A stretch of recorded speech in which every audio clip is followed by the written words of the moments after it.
प्रदीप है और मेरी पत्नी का नाम मधु है। मेरी पत्नी का संबंध उस जगह से है जहां अक्सर शरीफ लोग जाना पसंद नहीं करते, लेकिन इसका हरगिज ये मतलब नहीं कि मैं एक शरीफ आदमी नहीं हूँ। बस मैं दिल के हाथों मजबूर था। किसी को पाप की जिंदगी से निकालकर इज्जत देना कौन सा पाप है। हुआ कुछ यूं था कि एक बार मेरे कुछ दोस्त मुझे जिद करके मुंबई की उन गलियों में ले गए जहां हुस्न ही हुस्न है। हर चौबारे से कोई न कोई हसीन परी झांक कर अपने आप को देख रही थी और जैसे हर किसी को अदाएं दिखाकर अपनी तरफ खींच रही हो। मैं वहां गया तो अपने दोस्तों के कहने पर ही था, लेकिन जब मधु नाम की एक कोठे पर नाचने वाली मुझे शराब पेश करने आई तो मैं उसे देखकर दंग रह गया। मुझे यूं लगा जैसे आसमान से कोई परी उतर कर आ गई हो। मैं तो उसकी शराबी आंखों में डूब ही गया था। फिर यूं हुआ कि मैं अपने दोस्तों से छुप छुपा कर उस इलाके में जाता रहा। मैं हर रात मधु का डांस देखने जाता था। मैं क्योंकि करोड़पति बाप का इकलौता बेटा था, इसलिए मुझे पैसे की कोई कमी नहीं थी। मैं हर रात मधु पर नोटों की बारिश कर देता था। उस कोठे की मालकिन सविता नाम की एक औरत थी जो मुझसे बहुत प्रभावित हो चुकी थी। एक दिन मैं दोपहर के 2 बजे कोठे पर चला गया और सविता से रिक्वेस्ट की कि मुझे मधु से मिलवा दे। मैंने सविता के सामने नोटों की गड्डी रखी तो मुस्कुरा पड़ी। उसने कहा, मैं अभी आपकी मुलाकात मधु से करवा देती हूँ। थोड़ी देर बाद मधु वहाँ पर आ गई। वो सजी सवरी सीधी सी मेरे दिल में उतर रही थी। मैं बड़ी देर तक वहाँ बैठा रहा और मधु के साथ इधर उधर की बातें करता रहा। मधु एक बुद्धिमान और समझदार लड़की थी। उसकी बातें बहुत गहरी महसूस होती थी। उसकी कंपनी में कोई भी बोर नहीं होता था। अब मैंने अपना ये रूल बना लिया था कि मैं हर रोज दोपहर 2 बजे मधु से मिलने जाता था। मेरी और मधु की बहुत अच्छी दोस्ती हो गई थी, लेकिन मेरा दिल गवाही दे रहा था कि दोस्ती से बढ़कर भी मेरे दिल में इसके लिए कुछ है। फिर एक दिन मैंने मधु से अपने प्यार का इजहार कर ही दिया तो उसने मुझे सकारात्मक जवाब दिया। मैंने मधु को कहा कि ये डांस वगैरह छोड़ दो। मेरी इस बात पर वो मेरे सामने रो पड़ी थी। उसने कहा, यहाँ कोठे पर नाचने वाली हर लड़की की यही इच्छा है कि वो इस पाप की जिंदगी को छोड़कर अपना एक घर बसाए, लेकिन हम जैसी लड़कियों के साथ कौन शादी करता है। फिर हमें अपना पेट भी तो भरना पड़ता है ना। बस हम सभी मजबूर हैं और मजबूरी की वजह से ही ये सब कर रही है। मैंने मधु से कहा, मैं तुमसे शादी करना चाहता हूँ। वो बहुत खुश हुई और फिर रोने लगी। वो मेरे पैरों में बैठकर बोली, अगर आप मुझसे शादी करके यहाँ से ले जाएंगे तो मैं आपकी पत्नी नहीं बल्कि सारी जिंदगी आपकी नौकरानी बनकर रहूंगी। आपका हुक्म मेरे लिए सर आंखों पर होगा। आप जैसा कहेंगी मैं वैसा ही करूंगी। मैं मुस्कुराने लगा। मैं और मधु तो इस रिश्ते से बहुत खुश थे, मगर आगे का रास्ता बहुत मुश्किल था। सविता मधु जैसे हीरे को अपने हाथ से नहीं जाने देना चाहती थी। उधर मेरे माँ बाप एक नाचने वाली को अपनी बहू नहीं बनाना चाहते थे। मैंने सविता के सामने 7 लाख रुपयों का चेक रख दिया तो उसका मुंह बंद हो गया। मैं मधु से शादी करके उसे एक अपार्टमेंट में ले गया। मैंने सोचा था कि कुछ समय गुजर जाएगा तो मैं मधु को अपने माँ बाप से मिलवा दूंगा। एक बार जब मेरी मधु के साथ शादी हो जाएगी तो मेरे माँ बाप को भी मेरा फैसला मानना ही पड़ेगा। मैं उनकी इकलौती औलाद जो ठहरा, वो मुझसे बहुत मोहब्बत करते थे। मैंने और मधु ने एक अपार्टमेंट में अपनी नई जिंदगी शुरू की। हम दोनों ही एक दूसरे को पाकर बहुत खुश थे। हमारी जिंदगी बहुत अच्छे से गुजर रही थी, लेकिन फिर वो हो गया जिसका मैंने कभी सोचा भी नहीं था। मैं ऑफिस में था। मधु ने फोन करके मुझसे मार्केट जाने की अनुमति मांगी, लेकिन वो वापस न आई। मैं बहुत परेशान हो रहा था कि आखिर वो कहाँ गई। लेकिन फिर थोड़ी ही देर बाद मुझे अस्पताल से फोन आ गया। मुझे बताया गया कि आपकी पत्नी का एक्सीडेंट हो गया है। ये सुनकर मुझे कुछ होश न रहा और मैं फौरन अस्पताल पहुंचा। एक डॉक्टर मेरी पत्नी को देखकर मुझसे बोला, माफ कीजिएगा, आपकी पत्नी कोमा में चली गई है। अब कुछ पता नहीं कि इन्हें कब होश आएगा। ये सुनकर मैं बहुत रोया। ये सब कुछ इतना अचानक हुआ था कि मुझे संभलने का मौका ही नहीं मिला। मैं अस्पताल की बेंच पर बैठा बहुत देर तक रोता रहा। मेरी खुशियों को तो न जाने किसकी नजर लग गई थी। अभी तो मैंने अपनी नई जिंदगी की शुरुआत की थी, मगर इतना बड़ा दुख जो मुझे अंदर तक तोड़ गया था। मैं सारा दिन रोता रहता था। जब मेरी हालत बेहतर न हुई तो मैं अपने माँ बाप के पास अपने गांव चला गया। मेरे पिता बहुत बड़े जागीरदार थे। जब मैं गांव वापस गया तो मेरे माँ बाप बहुत खुश हुए। मेरे पापा बोले, शुक्र है तुम आ गए हो बेटा, अब तुम खुद ही संभाल लो ये जमीन। मेरी बूढ़ी हड्डियों में अब इतनी ताकत नहीं रही कि मैं इन जमीनों की रखवाली कर सकूं।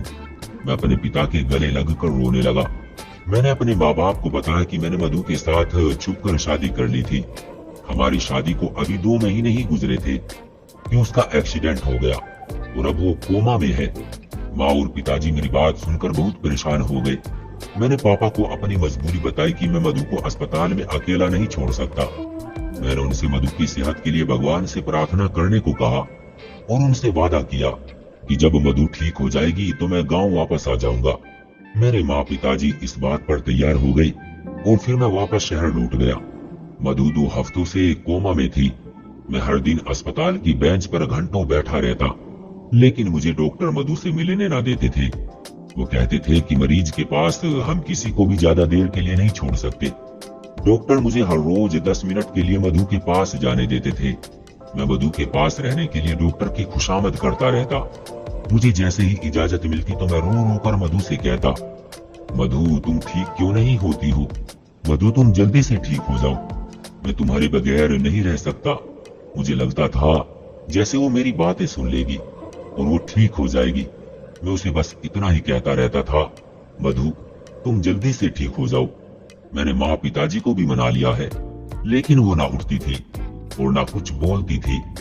आज जब मैं मधु से मिलने गया तो मैंने देखा कि उसने अस्पताल की वर्दी नहीं पहनी हुई थी। मैंने एक नर्स से पूछा कि ऐसा क्यों है, तो बोली मरीज अस्पताल की वर्दी से तंग हो जाता है। अब हम हर रोज आपकी पत्नी के कपड़े चेंज कर दिया करेंगे ताकि ये जल्द ही अपनी जिंदगी की तरफ लौट आए। मुझे इन बातों की कोई समझ नहीं थी, इसलिए मैं खामोशी से वापस लौट आता था। लेकिन अब मैंने नोट किया था कि मधु के कपड़े हर रोज चेंज किए जाते हैं। उसने जो भी कपड़े पहने होते वो बिल्कुल भी आम कपड़े नहीं होते थे, वो सभी बहुत महंगे कपड़े होते थे। ये बात मेरी बिल्कुल भी समझ नहीं आती थी कि अस्पताल वाले अपने पास से कपड़े लेकर उनको सिलवाकर मरीज को पहनाते थे। फिर मैंने देखा कि मधु के चेहरे पर मीठे मीठे से मेकअप के निशान भी होते थे। मुझे बड़ी हैरत हुई।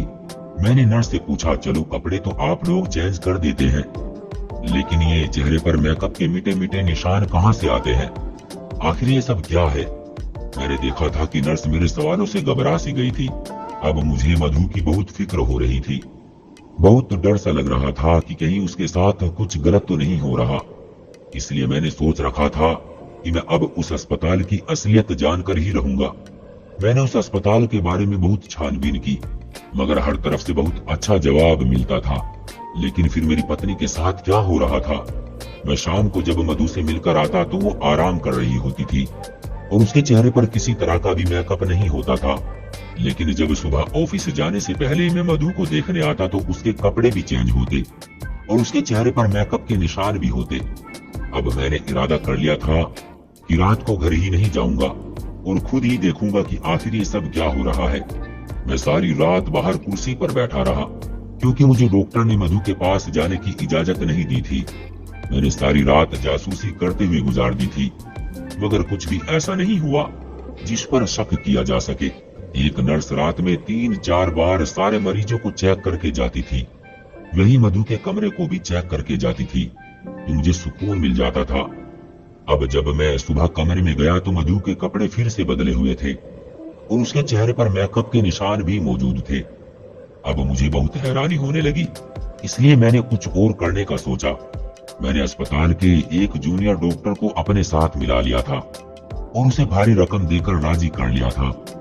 अब मुझे रात का बेसब्री से इंतजार रहता।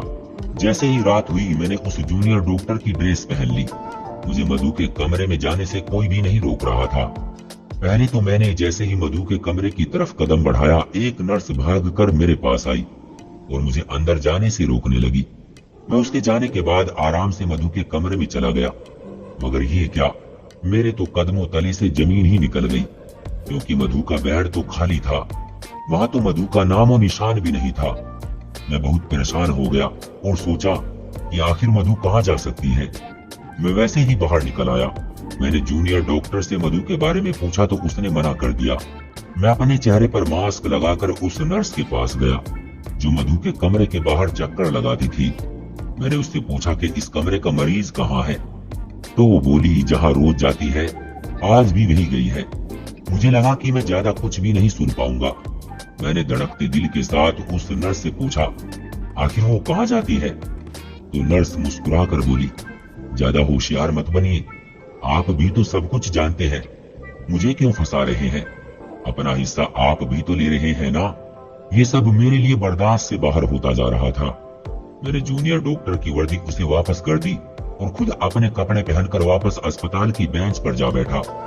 मैंने पलक तक नहीं झपकी। मैं देखना चाहता था कि आखिर मधु कहाँ से वापस आएगी, लेकिन सुबह के 9 बज गए, मधु अस्पताल नहीं आई। एक नर्स मेरे पास से गुजरी तो मैंने उससे कहा, मैं अपनी पत्नी से मिलकर ऑफिस जाना चाहता हूँ। तो वो बोली, जी आप जाकर मिल ले, आपके पास 10 मिनट है। मैं इजाजत मिलते ही बड़ी तेजी से मधु के कमरे में दाखिल हुआ। मधु अपने बेड पर मौजूद थी। उसने आज फिर से कपड़े चेंज किए हुए थे और हर रोज की तरह उसके चेहरे पर मेकअप के निशानात थे। अब मेरे समझ में सारा मामला आ चुका था। मुझे मालूम हो चुका था कि जो कोई भी मधु को रात में बिस्तर से अगवा करता है, वो उसको अस्पताल के पीछे दरवाजे से लेकर जाता है। इसलिए मैंने यही फैसला कर लिया था कि मैं अब अस्पताल के पिछले दरवाजे की निगरानी करूंगा। मैंने अस्पताल वालों के साथ एक चाल चलने की कोशिश की। मैं मधु के कमरे में गया। वहां मैं 10 मिनट से ज्यादा रुका था। मुझे पता था कि अब मुझे कोई डॉक्टर यहाँ से निकालने के लिए जरूर आएगा, और मेरी सोच के मुताबिक 12 मिनट पर एक डॉक्टर उस कमरे में आया और बोला, सर आपको यहाँ से जाना होगा, मरीज के पास ज्यादा देर रुकना ठीक नहीं है। मैंने इस बात पर सर हिला दिया। डॉक्टर साहब, मैं 2-3 दिन के लिए अपने गांव जा रहा हूँ, इसलिए मैं अस्पताल के चक्कर नहीं लगा पाऊंगा। आपसे गुजारिश है कि आप मेरी पत्नी का ख्याल रखिएगा। किसी भी तरह की इमरजेंसी में मुझे कॉल करके बुला लीजिएगा। डॉक्टर ने मधु का ख्याल रखने के लिए मुझे यकीन दिलाया तो मैं उनसे मिलकर अस्पताल से बाहर निकल गया, ऑफिस चला गया, और शाम को जब ऑफिस से लौटा तो अपना भेष बदलकर चेहरे पर मास्क लगाकर अस्पताल के पिछले हिस्से में जाकर बैठ गया। मुझे थोड़ी ही देर गुजरी होगी जब मैंने कुछ ऐसा देखा जिसे देखकर मेरा दिल ही बैठ गया था। मधु अपने कदमों पर अस्पताल से बाहर निकल कर आ रही थी और फिर वो एक बड़ी सी गाड़ी में बैठकर चली गई। उस लम्हे में मैं बहुत ही तकलीफ से गुजर रहा था। दुख, दर्द, परेशानी, हर चीज ने मुझ पर हमला कर दिया था। मेरा दिल चाह रहा था कि मैं यहाँ बैठकर जोर जोर से रोना शुरू कर दूं, लेकिन मेरा मधु के पीछे जाना भी जरूरी था। इसलिए मैं मधु की गाड़ी का पीछा करने लगा। आज शायद मेरी जिंदगी का सबसे बुरा दिन था, जो मुझे सदमे पर सदमा मिल रहा था। मधु की गाड़ी का पीछा करते करते मैं वहां पहुंचा जहां से उसको निकालकर अपनी जिंदगी में लेकर आया था। मैंने उसको इज्जत दी थी, अपने घर की सुरक्षित 4 दीवारी दी थी, मगर उसने क्या किया? वो तो जिस गंद से निकली थी फिर उसी गंद में वापस लौट गई। जब मधु कोठे में दाखिल हो गई तो उसके 10-15 मिनट बाद मैं भी कोठे में दाखिल हो गया था। मैंने अपना भेष इस कदर बदल रखा था कि मुझे कोई भी आसानी से पहचान नहीं सकता था। अब हुआ यूं कि जब मैं कोठे में दाखिल हुआ तो मधु नाच रही थी। मेरा दिल चाह रहा था कि मैं अभी उठकर मधु को एक जोरदार थप्पड़ मार दूं, लेकिन मैंने सब्र किया। मैं जानना चाहता था आखिर मधु ये सब क्यों कर रही थी, उसने मुझे धोखा क्यों दिया। अगर उसे नाचने का इतना ही शौक था तो उसने मेरे सामने अच्छाई का ड्रामा क्यों किया था। डांस देर रात तक चलता रहा। सुबह 4 बजे के करीब सभी अपने अपने घरों को वापस जाने लगे, लेकिन मैं वहां से ना उठा। जब हॉल खाली हो गया तो मैं उठकर मधु के सामने खड़ा हो गया। मैंने अपने चेहरे से मास्क हटाया तो मुझे देखकर हैरान हो गई। उसका चेहरा डर के मारे लाल हो चुका था। मेरी आंखों में आंसू आ गए थे। मैंने रोते हुए कहा, मधु, अगर तुम ये सब छोड़ नहीं सकती थी तो तुमने क्यों मुझसे कहा कि मैं तुमसे शादी कर लूं? मैंने अपने माँ बाप का दिल भी दुखाया, लेकिन फिर भी तुम मेरी नहीं बनी। मधु भी रोने लगी थी। रोते हुए बोली, कुछ लोग हम जैसे होते हैं जिनकी किस्मत में इज्जत होती ही नहीं।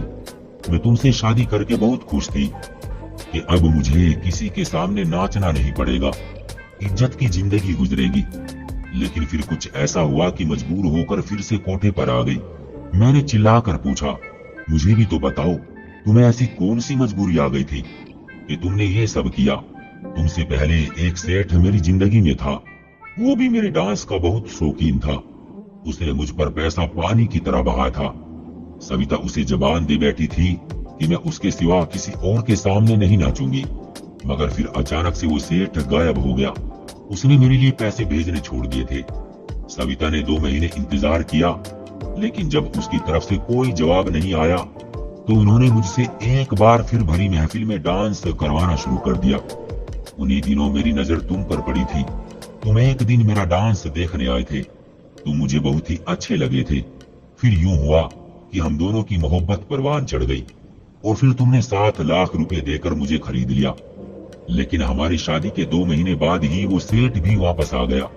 उसने सविता मैम से कहा था, अगर मैं दोबारा डांस नहीं करने लगी तो मधु के पति को जान से मरवा देगा, सविता के भी टुकड़े टुकड़े करके कुत्तों के सामने डलवा देगा। मैं ये कैसे बर्दाश्त कर सकती थी कि मेरा पति ही मुझसे छीन जाए।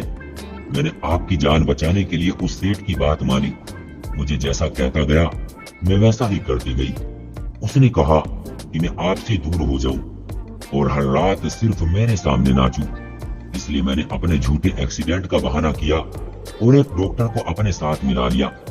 फिर मैंने अस्पताल की नर्सों को भी अपने साथ मिला लिया था। सेठ के कहने पर मैंने फिर से कोठे पर नाचना शुरू कर दिया था ताकि उसका ध्यान तुम्हारी तरफ से हट जाए। मेरे लिए यही काफी था कि तुम हर रोज 10 मिनट के लिए मेरे पास आ जाते थे। मैं तुम्हारा चेहरा देख लेती थी, तुम्हारी खबर मुझ तक पहुंच जाती थी। मैंने मधु से पूछा, तुम बताओ क्या तुम अपनी जिंदगी में खुश हो? तो वो रोती हुई बोली, अब इज्जत की जिंदगी का मजा चख चुकी हूँ और अब मुझे ये मजबूरी की जिंदगी अच्छी नहीं लगती। मेरा दिल करता है कि सेठ फिर से कहीं गायब हो जाए और मैं तुम्हारी जिंदगी में वापस आ जाऊं। मैंने मधु के हाथ पकड़कर कहा कि मेरी एक बात तुम याद रखना, बाहर के लोग उस इंसान को ही तोड़ने में कामयाब होते हैं जो अपने घर वालों से बातें छुपाते हैं। अगर तुम सेठ वाली बात मुझे पहले बता देती तो मैं उसका कोई ना कोई हल निकाल लेता और तुम्हें भी इतनी परेशानी न उठानी पड़ती। मैंने मधु को तसल्ली दी। उस सेठ के खिलाफ FIR दर्ज करवाई और फिर उसे पुलिस उठाकर ले गई। अब मैं अपने वादे के मुताबिक गांव वापस आ गया था। मेरे माँ बाप ने भी खुले दिल से मधु को बहू स्वीकार कर लिया था। मेरे माँ बाप ने भी खुले दिल से मधु को बहू स्वीकार कर ली थी और मधु ने गांव के माहौल को अपना लिया था। इस तरह मधु और मेरी जिंदगी एक बार फिर से सही रास्ते पर आ गई थी। तो दोस्तों, ये थी हमारी आज की